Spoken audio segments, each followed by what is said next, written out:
So again, very wonderful to see you all here, and welcome to Coach Transformation Academy's Community of Practice. It's great to see the numbers coming in. We have 36 people here already, which is absolutely wonderful. My name is Franda. I am one of the coach trainers here at Coach Transformation Academy, and I have the absolute pleasure of introducing our speaker, Veronica Wantenaar. Right? All right. So let me just tell you a little bit about her. So Veronica has over 35 years experience as a consultant, facilitator, and change specialist. Her work with organizations in change and transition sparked her passion for balancing the people and the project management. She realized that most of her work was helping the organizations and individuals to adapt to their changing world. They needed to have chameleon skills. Love that. She qualified as an executive coach over 12 years ago and works globally with individuals and teams developing their skills and competencies to be future fit. She is an ICF PCC, an ICF coach mentor, a member of the Global Coaching Network, an association of coaches, and the Global Supervision Network, as well as an ethical coach. She writes a monthly article for the International Cycle magazine, sharing life coaching lessons, as well as contributing to other journals and publications. She and her fellow director, Merlinda Abrams, have developed the EAGER methodology as the basis for all of their engagement. She has recently located after 25 years in South Africa, and relocated, after 25 years in South Africa, and is now back in the UK. So again, welcome to you, Veronica, and I'm going to turn it over to you. Thank you. That's great. Shall I share my screen now? Yes, that'll be great. Okay. Go. Let's do that thing. It's not showing it yet. Hold on, everybody. It doesn't matter whether it shares it or not, but let's just see if we can get it up. It's not actually letting me. Have I got the share screen facility? Should have. Yes. Okay. Okay, that's fine. It doesn't seem to be letting me share my screen. So there we go. maybe to change Veronica to host. No, it's okay now. Here we are. There we go. Yeah, we seem to have it now, which is absolutely great. So perfect. So hello everybody. Thank you very much. I'm really pleased to have this opportunity to be here with you all today. And I chose that topic just because I thought it might actually be of interest to people, and I'll tell you a little bit more about it. So a lot of you will know that team coaching is really becoming so much more popular, and there are many different methodologies that people have about how it should be done.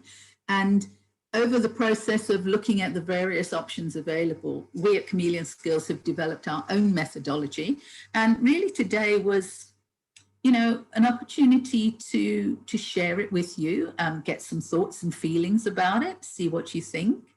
And I think just for all of us who are involved in team coaching, maybe there's something of use for you, and I'd love to hear your thoughts about it. So I'm really open to questions if you have them, and as I say, definitely some input from you all. So what I'd like to do is, first of all, I don't want to make assumptions because we know that's really not a good thing to do in coaching.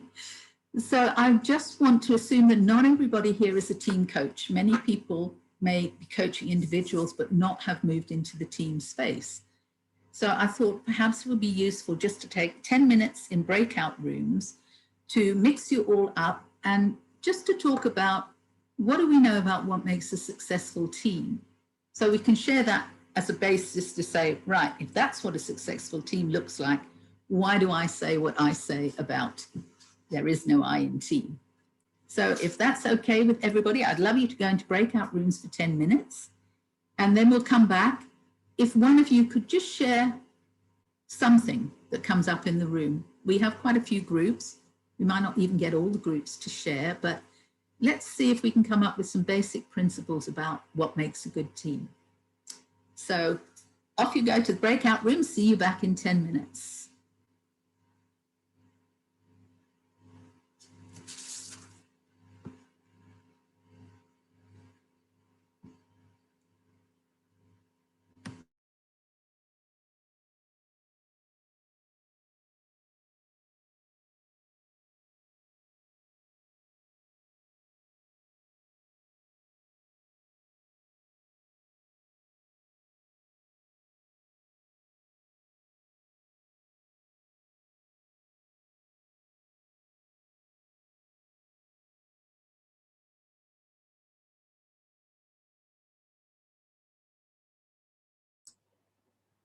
Hello, if you've been assigned to a breakout, just hit join and go ahead and join those rooms.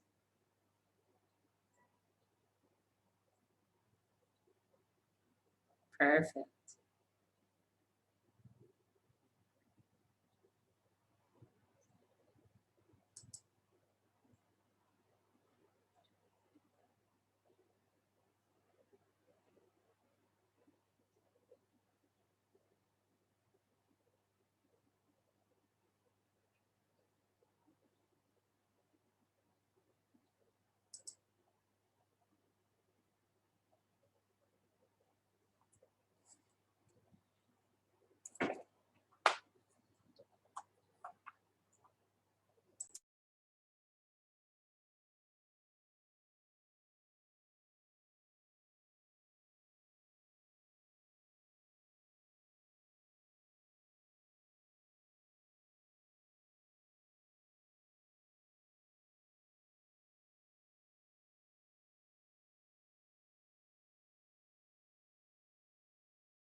Vừa câu là phải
we think we've got it all sussed, and then we do something really not very clever.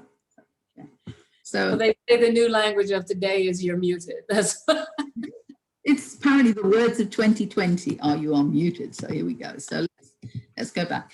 So I think, are they still in breakouts or are they still? I think they're coming back. They should be coming back. We got a leave message. So unless people are being a bit slow to come out. Yeah. So should we give them another minute to come back? We better. Yeah. Because I think the leave message then is 1 minute warning. We were very well behaved in our room. We took our messages very well. So. Hello, friend. It's good to see you after all that time. Hello. It's Sadi here. Hello. Oh my How are goodness. you? I'm How you very doing? All good? all good. All good. Perfect. Nice seeing you, friend, again. Good seeing you. Another Wednesday. Okay, so it looks like everybody's back now, Veronica, because we've got the 36 people back. So I think we're all back if you want to go ahead and That's get brilliant. started. Okay, so what I really like is just for some of the groups to share a thought each about what makes a successful team. So who would like to go first? We'll just take 5 or 6 thoughts about that. What makes a successful team? I don't mind who'd like to go. If everybody is shy, I would start. Here's Sari. Hi, everyone. Discussing a team, irrelevant like the number of the team members, we should have a shared goal in order to classify and define the roles among the members so we can communicate effectively and reach our target. Great, thank you. Great point. Yeah. Another one? No role is less or more important than the other. That's great, Johnny. You're absolutely right. Eh? Yeah, because the team can't exist without all of the roles. So that's really, really good point. Yes. Somebody else? Speaking about the roles, we said understanding roles to sync everyone towards a goal. And we also said diverse skills and experience because it's easier to achieve goals. That's really a good point. So there's the whole issue of alignment, which is really important, to align to the goal. But it's also, yeah, exactly that. That's really good points that you're making there. Yeah. Couple more thoughts? At the core of a team, respect is the most important ingredient. Thank you, Karen. Yes. Yeah, and I think that that's something that isn't automatically in place in a team. So something that really, you can't buy it, you have to create it. So yeah, thank you. Very important. Yeah. We also came up with transparency. Sorry, say that again, Carla, sorry. We came up with the transparency, the need for transparency in a team. We need to be clear. That's a really good one, yeah. And, you know, often there's that little side things going on in teams, or people feel they don't know what's going on. And the politics and the things that come into play, that people don't really know what's going on. So, yeah. And that causes a lot of the mistrust, doesn't it, that comes through with the lack of transparency. So that's actually really good. Another thought? In our group, we also discussed that the style of the leader. So the leadership style can either, you know, make or break a team.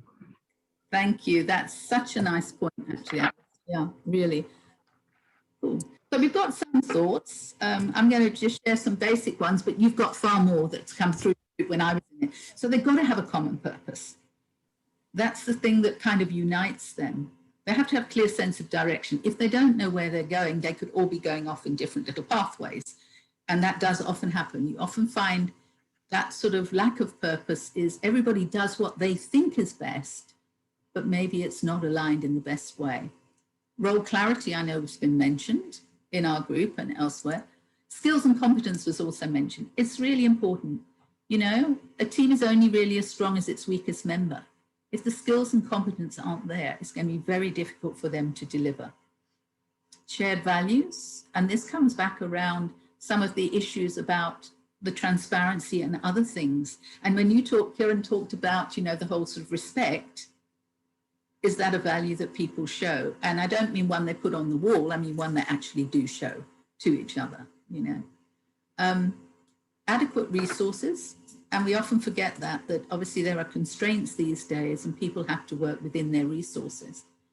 I know it came through in our group and things as well about good communication. And, you know, because we're in the business of working with listening skills, questioning skills, etc., people tend to think everybody is a good communicator, but actually they're not. So sometimes we underestimate the importance of having an understanding of how are we going to communicate and what and to whom and how do we do it. So, and collaboration. Is there a collaborative mindset? So I think one of the things that that is quite interesting about it is that if we look at the team and we all say, well, this is a team, together everyone achieves more. That's a wonderful saying. And it's true that that is what actually happens if we have an effective team. One of the things we need to probably think about today is that if you look at some of the surveys, they say that 65 to 75% of employees are often actively disengaged. Now that's a shocking figure, really. But if that's true, think what that means to the team when we're talking about them having a common purpose, having a direction and driving together. If 75% of them are not actually on the bus, as it were, it's going to make the job very, very difficult. So, you know, we talked today about high-performing teams, and the later thinking is we should be talking about high-value teams. Okay, so the difference, a high-performing team could be in one area of the business. In fact, you might even have two of them. You know, maybe marketing and finance are high-performing teams, but high-value teams go beyond that. High-value teams are not only performing internally amongst themselves, but they're actually also reaching out into the business and performing externally. So they network, they do things differently. And we'll come back and talk a little bit about that. So, you know, I said there is no I in team. And I think that's really because the way that I see it is if everyone has to play their part and somebody isn't, then if all your eyes are not turning up and playing their A game, your team cannot perform. Okay, so every single eye has to be valued, appreciated, and focused on in the team. So I'm going to share with you our methodology, and you can have your thinking around it, and I welcome your thoughts. So when we go into an organization to do teamwork, and whether it's the leadership team or whether it is in the organization, we spend a lot of our time in our EAGER methodology in the E of engage. And the way that we do that is we engage at the high level with the stakeholders who are bringing us into the organization. So we want to know, what do they really expect? What are the outcomes they're driving for? What are the issues? What are the problems they've experienced that make them think they need some team intervention? And I'm not talking here of team building. You know, we don't take them out and abseil them down a mountain or things like that. To my mind, you have to build a team from the inside out. And those things may be fun and they may be good to do for the team, but that's not how you build the team. So we get the stakeholders on board. So there's clarity for us in our role as coaches, what we're doing there. We engage the manager, and somebody mentioned it in our group, you know, the manager, and Alice, you mentioned the leader. That's really, really important. Does the leader actually understand what this team coaching intervention is about? And what is their objective? And how are they going to be impacted by it? So when we work with the team, we always work to coach the leader, and we coach the leader within the team. Because as a coach, it's really interesting for me if I can observe the leader's interaction in the team, and I can actually help them to see where they may or may not be contributing positively to the team. So we engage the manager. Okay? And we see the coach and the manager and the team as really in a partnership together. So it's really important we're all on the same page. Okay? Then we spend time, we engage each individual in the team separately. And that makes it a bit more time consuming. But the way that we look on it is, and somebody mentioned the word earlier, appreciation. And we want each person within the team to be able to share their story with us, so we know a little bit about who they are. We know a bit about their strengths. We understand their role. And, you know, together we can actually put in place some of that trust that was mentioned before. So they need to have a psychologically safe space with us as an individual.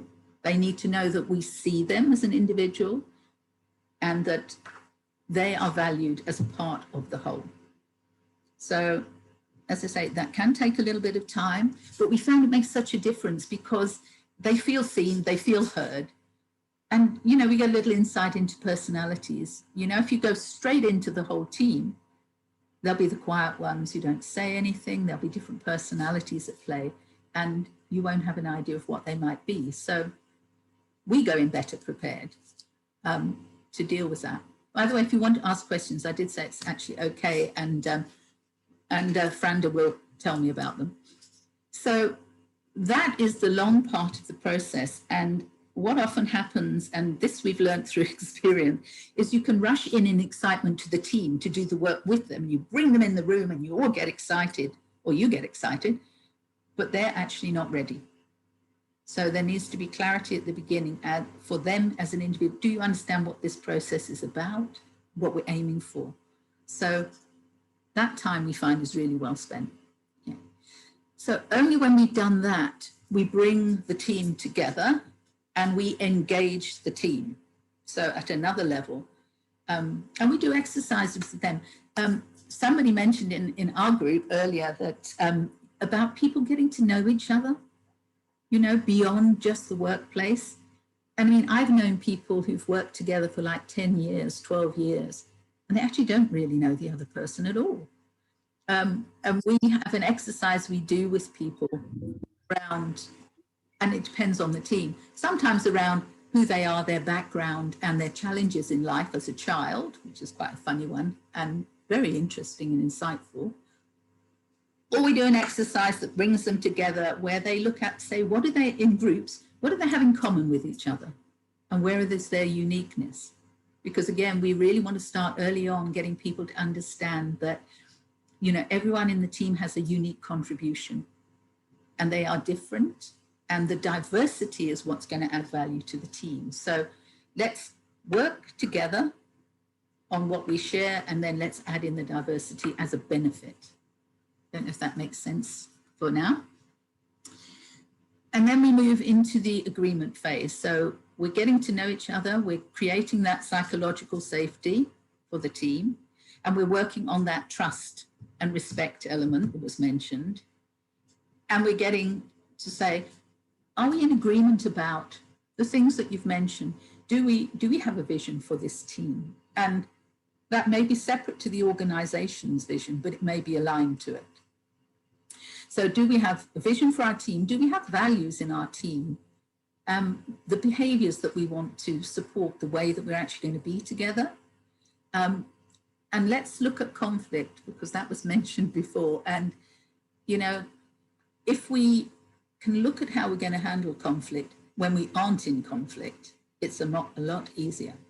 You know, when the conflict arises, the emotions are in the way. So we set out a team conflict managing process as well. Look, it doesn't always work perfectly.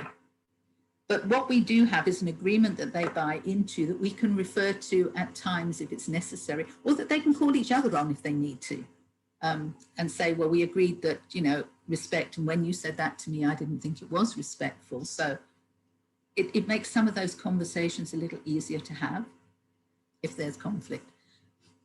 So the agreement phase also can take time. And in doing that, what we're doing is we're trying to put the platform in place for them to start looking at the next phase, which was G, which is the growth phase. Yeah. And in the growth phase, we're looking at each individual should have their own growth path in terms of their technical or other skills that they need.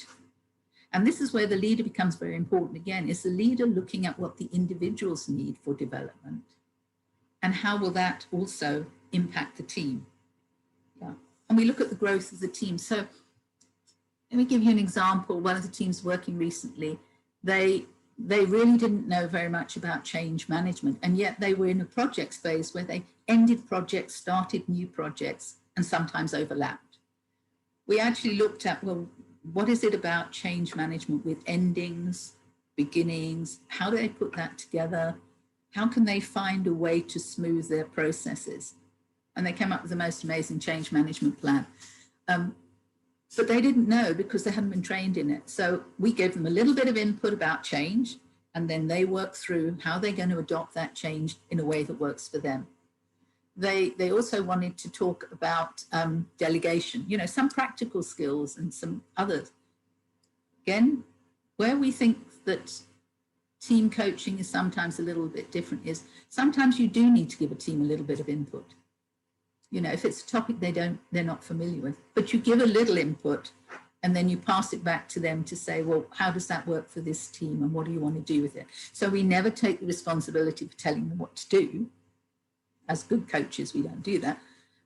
But we actually also accept sometimes they do need input and information. And, you know, if we don't give it to them, they're going to struggle. So the growth element is going to be an ongoing one for each individual on their path. But what we find is really useful there is that if they're aware of what they're all wanting to work towards, they can start working together. So I can get somebody, for example, to mentor me on something that they're good at that I'm not so good at. You know, we can actually work together in groups, do the collaboration, say, we've got a joint problem. Why don't we look at it together as opposed to it's your problem or my problem? So we're bringing in the skills of engaging collaboration and other skills that make them a longer term effective team. And you know what, it's so interesting when you see physically the team starts to change. And the important thing is that when we coach the team, we are in the sessions present there, but we shouldn't be part of the team. That might sound a bit strange, but if you think about it, the whole objective is for the team to be able to self-manage and self-learn and grow. So I talk about it a little bit about the coach being present in all the ways we think of presence, attention, etc., and the coach being absent, not making yourself part of the solution so that actually there's a dependency on you. It's about handing that responsibility very much to the team to grow themselves. Okay. And then when we come to the sort of evaluation and review, if the team wants to become a learning team, and that's what we think is really valuable, they will be growing their own kind of coaching skills, if you like, to say, okay, what is actually working in this team? What is not working?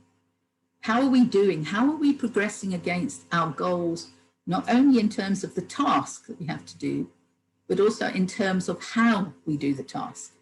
How are we being as a team and how are we contributing to each other? And if they're doing that, they can actually start looking and saying, well, we are now performing quite well within our team, so we're becoming that high-performing team. What would we need to do to step beyond that and become a high-value team?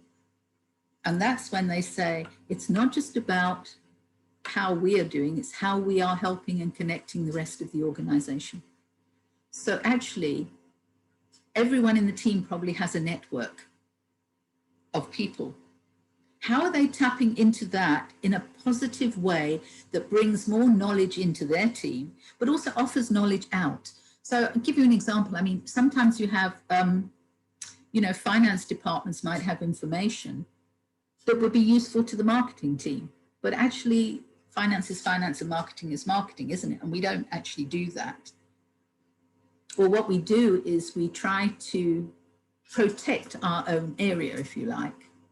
And we kind of become a silo and we lock everybody out. we're saying at this point of evaluating and reviewing, as the team gets stronger, they start reaching out more to other people outside the team and say, okay, what do we know that would be good for them? And is there somebody actually outside the team that would be a good mentor for someone in the team? So we're really trying to break down the silos. I'm a systemic team coach. So I believe that, you know, each team then needs to be cross-functionally aware and they have to feed into the bigger system.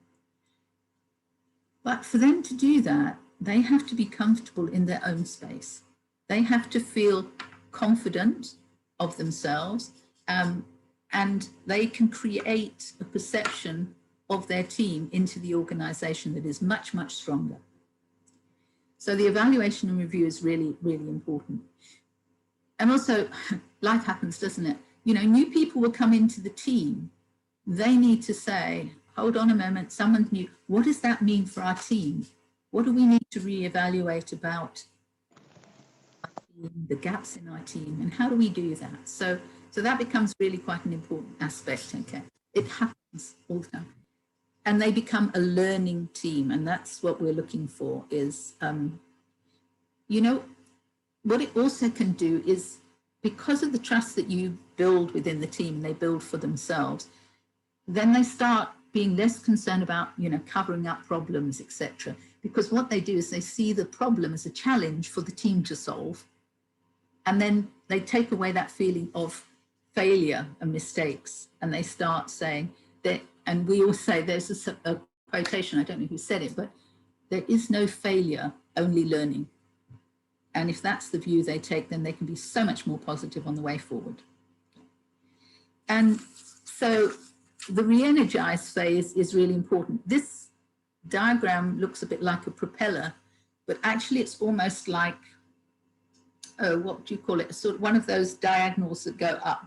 So when you're getting to the stage where this team is being quite effective and looking at themselves, how do you energize them to move up the next level? Because if you say, great, we've achieved it now, we've got this amazing team, they're really performing well, we can just leave them there, then chances are that they may actually start to stagnate a little or lose momentum.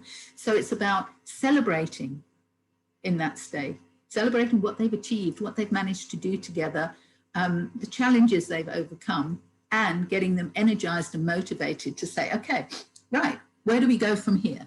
And that continuous performance improvement starts to snap into place and becomes so much easier for people. So we're saying that's basically the model that we have, and obviously incorporates lots of the thinking of lots of people around teams. But we found that it works for us. In fact, we found it was what we were actually doing, and now we actually actively take that on as part of our process. And it helps us to keep on track as well. And sometimes, of course, we do have to go backwards and relook at agreements and relook at things. But as I say, it's not really about us anyway, is it? It's about the team. So that's a little bit about our methodology. And I wanted to leave some time for you to think about questions and things you might want to ask. So I want to make it very clear that when I say that there is no I in team, I believe there are lots of I's in team, but I also believe very much in the teamwork, this quotation, teamwork divides the work and multiplies the success. So I'm a very, very strong believer in teams, but I don't think we can focus just on the team and forget the individuals. So that's more or less what I wanted to share with you. So any thoughts or questions or things that you would like to comment on? I'd be very happy to hear what you've got to say. I'll throw it open.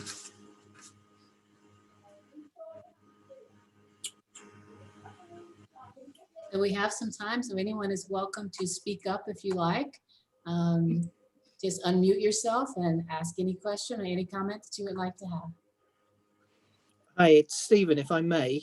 So in our group, we had quite an interesting discussion on bringing in the coach to a team. And again, I'll let the group tell me if I've got this wrong, but I kind of left the impression that it's more of a reactive state. So a coach is brought in to deal with a problem versus you bring a coach in when you're first wanting to establish that team and then work with that team to ensure that, I suppose, that consistency, that growth mindset, etc. I guess just welcome a perspective on that. You're right. I mean, it's very rare that they say we're forming a new team and please will you come in and get them off the ground immediately. I mean, that would be lovely.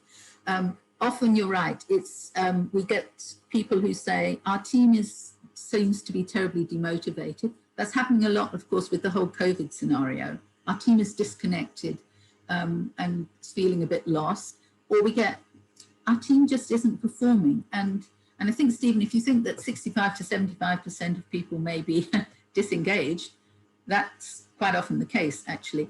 And that's why, to a certain extent, we feel it's really important to spend that engagement time, because we need to understand what are the concerns they have in the team, so, kind of what isn't working for them. And of course, sometimes it's the leader, and that's quite an interesting scenario to deal with, which is why we like to coach the leader and the team. Yeah. So it usually is some problem that has been identified. You're absolutely right. And if you go straight in at the team level, that's going to stay underneath the surface. It's going to take a lot longer to actually bring it up and emerge it. Whereas if you go with the individuals, you'll get it. You'll get a lot of the, this is what's wrong, or this is the problem. Does that answer your question a bit? Yeah, it does. I mean, it wasn't a sort of a specific question. It was just an interesting discussion that we were having. And yeah, I was, I suppose, curious about the other people's perspectives on that, but thank you. I'm going to say something that's probably shouldn't say. Is often, the best thing is if you can come in and you can work with the leadership team first, because obviously they set the organizational visions, goals, etc. And they usually need it. And I quite rudely say, I think the term leadership team is an oxymoron. And for anybody who doesn't know what that is, I mean, it's just not true. They're leaders, but they're not necessarily a team. They usually are the least team-like. And the reason for that is because they head up all those different silos. So, normally when they come together, they come as the head of something, fighting for their pitch and their space, as opposed to, remember, when they come together as the leadership team, they are supposed to be a team, giving, taking, helping each other to support the organizational goals. They are often the most challenging place to work, because you're asking them to step out of being a leader, come a team. So that is really quite a challenging space, I have to say. When it works really well. Hi, Veronica.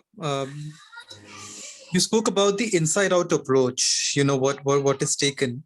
So what I need to understand is, the moment we look at an inside-out approach, which means the behavior and whatever we're trying to impact are not superficial in nature. They come from within, so that the accountability is much more higher. So in the entire process, how do we try to build sustainability of it so that the moment we move out, what's the sustainability model, just so that it becomes seamless and that approach remains the way it is? Great question. Great question. And I think that you said something very close there about moving out.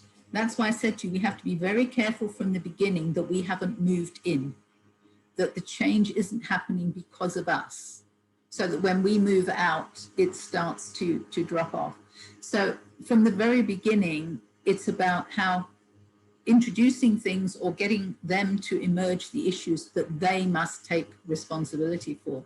And they must be accountable for. And when you come back again, it's how they're doing, what has worked, what's not worked, how they're getting on with it. But if we are too much in the team, then that can cause a problem, because then they say, well, the team coaching is over now, so sure, we'll go back to normal. And that is definitely, if they haven't shifted themselves, then it's not sustainable. If they've only shifted when we're in the room. And I think that's actually a really good point, because we were talking about it in terms of a different project that I do some supervision on. And somebody saying that they felt that the team members were great in the room, but when they went away, they weren't committed. So to me, that talks to having not engaged the individuals enough at the beginning. That could be one of the reasons for that. Yeah. But thank you for that question. It's a good point you made there. So we do have a question here in the chat. How can we have the balance in dealing with team and also value the individual? Okay, so actually a lot of that work is where the leader really should be doing their work. You know, I think in 1950, and I only learned this many years later, obviously, in 1950, someone called John Adair actually created something called action-centered leadership. I've put it on the notes for later. And I came across it, I don't know, about 30 years ago or something. And so it's not new, but he said the leader has 3 jobs to do. They have the task that they have to do, they have the individual they have to develop, and they have the team they have to build. And he very well put it that it's like 3 interlocking circles, but you shouldn't just work in one when you can work in 2. So in the same way as if a job to be done, how do you delegate, perhaps involve an individual so they're learning? How do you then share that individual success with the team? And I think that talks a little to that question, is saying, if the individual is developing, are they sharing with the team what they're learning? Is the team appreciating the new value that they're bringing? So it's about always looking at what the team needs to do, where does the team need to go, and who needs to do what for that to happen. So you are always bringing the individuals back to the team effort. If that says a little bit towards that one. And look, you know, it sounds great, it sounds so easy, doesn't it? But it's not easy, because teams are made up of all these different personalities, and we can have different personalities, different cultures, you know, the whole diversity, age, everything else. So it's not easy. And I think often what happens is companies say, come in and do 6 sessions with us or 4 sessions with us and fix the team. Then I would say to you, then they're not really committed to doing the work that needs to be done. They're looking for a quick fix. And going back to the previous point, I think it was Sharon, it said, then it's not going to be sustainable. It's not quick. It's quite slow at the beginning until the team is building into trust, and then it can speed up. Yeah. Awesome. Now we have another question here. Thanks, Veronica. I would like to know how you would deal with the case where at the G stage, some team members are not shifting up to their growth as much as others. Do you ever have to do one-on-one sessions with individuals as part of a team intervention? That's a really good point. In fact, we will, where possible, encourage that actually happens. And the way we often do it, though, is that one coach might coach the leader and the team. We usually have 2 coaches to co-coach a team, okay?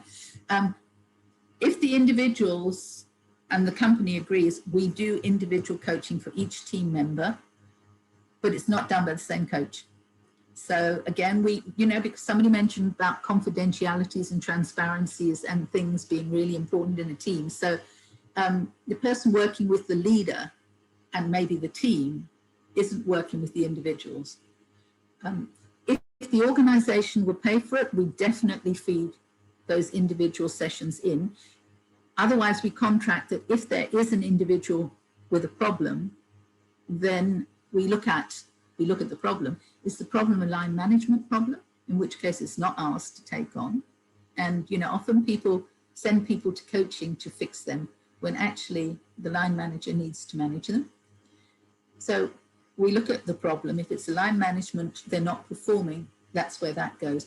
If it's they're struggling to perform for some reason or competence that's lacking, then we will coach them.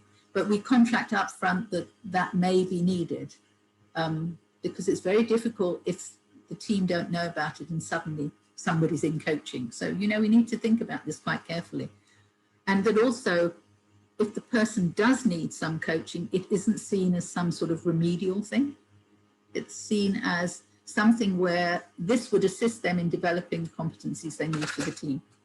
So it must be developmental and not remedial. Yeah. And some, you know, I'm really glad you raised that, because these are some of the things that we don't consider when we contract up front. And then they come up and they bite you later. So, you know, if you can brainstorm all the things that could possibly go wrong, you might have a really good contract.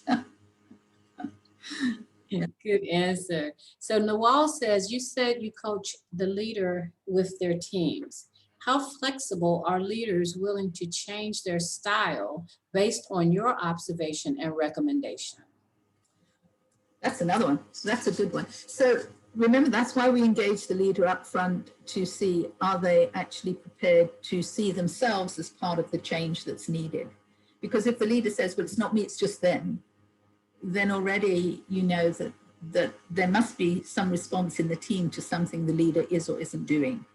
So it's contracted up front with what the leader, manager, thinks they need. And again, we would go one level above them to their manager and say, what do you think? So again, we form another triad.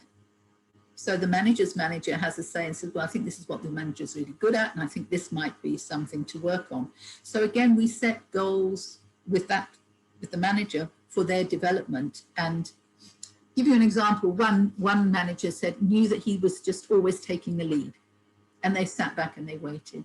You know, so the challenge in the coaching was, so what are you going to set as an intention in your next session about that? Not to open his mouth or not till everybody else had spoken. Well, it was really probably the most difficult thing he ever had to do. But actually, it made such a difference, because when he wasn't thinking about what he wanted to say, he actually started listening and asking other people. So it shifted so much of the energy in that team. And yeah, he struggled with it for a bit, but he could see that actually that was going to have a positive impact. So if the manager isn't prepared to be coached and to change something, then it's really not going to work, because you can't blame the team. The team is a result of management a lot of the time anyway. Good point, though. Yeah, really great question. So one Yeah, more. they're lovely. They really are. Yeah, one more here. What is the post-coaching period for the manager?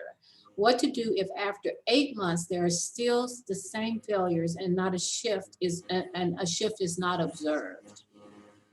Well, one would have to be really looking at, you wouldn't leave it that long after, but if the shift isn't occurring during the process, then you can't expect a major shift is going to happen afterwards. So that, to my mind, would depend very much on what the shift is. Is it an attitudinal thing where the manager doesn't want to change, in which case coaching isn't going to help if that's really the case? Is it something, again, that their line manager should have been dealing with? So, you know, I think we also have to remember where our responsibilities as a coach lie. We cannot actually guarantee the outcome, but we can guarantee we're doing everything we can towards it. And if that doesn't happen, then I think the organization has to have a really good look at it. But that they shouldn't get to that point without having had the conversations that we regularly have. We have in our process regular feedback to the organization. And, you know, where possible, we will feedback themes and things that might need to change in the system, but we retain the confidentiality, obviously. So if it's something like that, then that's outside our responsibility. So I think we must be careful not to get our own performance anxiety that we are responsible for everything working out perfectly. So yeah, if you know you've done what you needed to do, relax. Yeah, don't take too much on, I think, is probably it. And Serafima says, thank you for the response. And our one last question, what's the shifting element that influenced the most relentless improvement? So what is basically the thing that's made the most difference? Is that? I think so Franco, did you want to ask your question? Just clearly know what you want me to answer. Yeah, so I was just asking what's influenced the most the fact that relentless improvement are sustainable, stable after coaching action. Coaching is action. So I would really say, Franco, it is really whether or not the groundwork's gone into the team. So whether the team members have connected enough with each other, so they don't have to become best friends, but whether they are connected enough to know each other, to understand each other and step in. And there's a wonderful term, can't remember who said it, which assume positive intent. It's called API. Right? And if the team get to the stage where they assume in an interaction with each other that even when I say something, Franco, that you didn't really quite like, you assumed I meant it positively. We look then for what was the positive intent there. And so that can only happen if the team has enough time together to get to know each other and understand each other. So if that engagement doesn't happen, the sustainability is not going to be there. That would be my big comment for you, yeah. I'm aware that we're getting near the end of our time. Yes, so I'll read this last one and then we will close out. And if anybody wants to email me with a question afterwards, please feel free to do that. I'm very happy if you want to do that. Perfect. And maybe so and put your, there you go, there's your email there now. So from your experience, how easy or difficult does leaders find in being their authentic self? As I see, without being authentic, the leader can never be her or his best version. And the same may happen to the team productivity and goal outcome. That's such a good point, because at the end of the day, the words that stick out is being authentic and the best version of yourself. You know, we, coming from the chameleon space, we say, you know, everybody should be able to be more adaptable. I can be the best mother, the best sister, the best wife, but it must come from an authentic space. And it's giving, the coaching is there to allow the manager or the leader to start unpacking themselves a little bit. And that's brave and that's vulnerable, and it's really not easy. But, you know, if we as coaches do that gently and don't take everything away from them, you know, it's a bit like the old version and the new. How do you get from one to the other? But you don't throw the old one out and leave them with nothing. So how do we just work, generally say 2 or 3 things that would make a difference? Which one is the most important? And just work with the one and ease that one and then bring the others in. So again, you know, a lot of appreciation for somebody who is going to make that change and be authentic, because it's really quite scary and it's a very vulnerable place. So, you know, give them time, give them lots of affirmation, but hold them to it. You know, we talk about coaching is heart and backbone, so you need both, really. So. You're absolutely right about that, heart and backbone. Well, thank you so very much. This has been a wonderful time with great learning. I do want to remind everyone that you can find these recordings if you would like to see them later. They will be on Facebook, Instagram, LinkedIn, YouTube, and Twitter. So you can find it anywhere and everywhere. And we really just want you to be able to go back and have learning from that. Our next session next week will be with Nubuntu Motputlo, and I know I'm not saying her name right. And she will be with us at 7:30 GST as opposed to 4 o'clock. So you'll see in the chat now are the links for all of the recordings, and our next community of practice will be at 7:30 on next Tuesday. So I look forward to seeing you all then and there, and you have an excellent evening. Thank you for joining us. Thank you. Thank you.